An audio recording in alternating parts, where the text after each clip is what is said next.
ಇಂದು ನಾವು ಒಬ್ಬ ಕ್ರೂರಿ ರಾಜನ ಕಥೆಯನ್ನು ತಿಳಿಯೋಣ. ಹಳೆಯ ಕಾಲದಲ್ಲಿ ಒಂದು ವೈಭವಶಾಲಿ ರಾಜ್ಯವಿತ್ತು. ಸಂಪತ್ತು, ಸೇನೆ, ಆಭರಣ ಎಲ್ಲವೂ ಇದ್ದವು. ಆದರೆ ಜನರು ಸಂತೋಷವಾಗಿರಲಿಲ್ಲ, ಯಾಕೆಂದರೆ ಅವರ ಹೃದಯದಲ್ಲಿ ಭಯ ಇತ್ತು. ಆ ರಾಜ್ಯದ ರಾಜ ಯೋಗೇಂದ್ರ. ತನ್ನ ಶಕ್ತಿಯ ಮೇಲೆ ಅವನಿಗೆ ಹೆಮ್ಮೆ. ಅವನು ಜನರಿಗೆ ಹಿಂಸೆ ಕೊಡುತ್ತಿದ್ದ ಯಾರು ವಿರೋಧವಾಗಿ ಮಾತನಾಡುತ್ತಾರೋ ಅವರಿಗೆ ಶಿಕ್ಷೆ ವಿಧಿಸಿ ಅವರ ಮನೆಗಳನ್ನು ಧ್ವಂಸ ಮಾಡುತ್ತಿದ್ದ. ಮಕ್ಕಳು ಅತ್ತರು, ಮಹಿಳೆಯರು ಬೇಡಿಕೊಂಡರು. ರಾಜ ಯೋಗೇಂದ್ರನ ಹೃದಯದಲ್ಲಿ ಕರುಣೆ ಇರಲಿಲ್ಲ.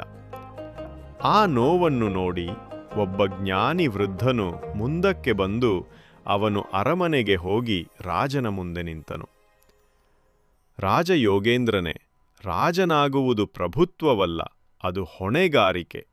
ಜನರ ಮನೆಗಳನ್ನು ಕೆಡಿಸುವವರು, ತಮ್ಮಳನ್ನು ಕೆಡಿಸುವವರು ತಮ್ಮ ಅರಮನೆಯ ಭವಿಷ್ಯವನ್ನು ಕೂಡ ಕೆಡಿಸುತ್ತಾರೆ. ಯೋಗೇಂದ್ರನು ಕೋಪದಿಂದ ಎದ್ದ. ಆಜ್ಞಾಪಿಸಿದೆ, ಈ ವೃದ್ಧನನ್ನು ಬಂಧಿಸಿರಿ.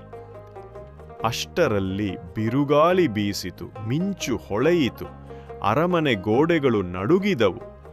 ಜನರನ ಮನೆಗಳನ್ನು ಕೆಡಿಸಿದ ರಾಜನ ಸಿಂಹಾಸನವನ್ನು ಪ್ರಕೃತಿಯೇ ಕೆಡಿಸಿತು.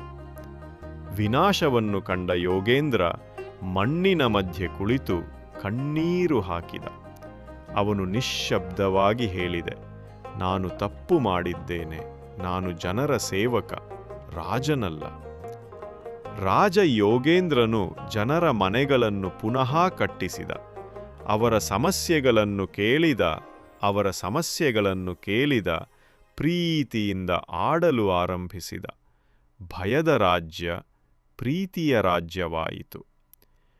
ದಯೆಯಿಲ್ಲದ ಅಧಿಕಾರ ಕ್ರೌರ್ಯ,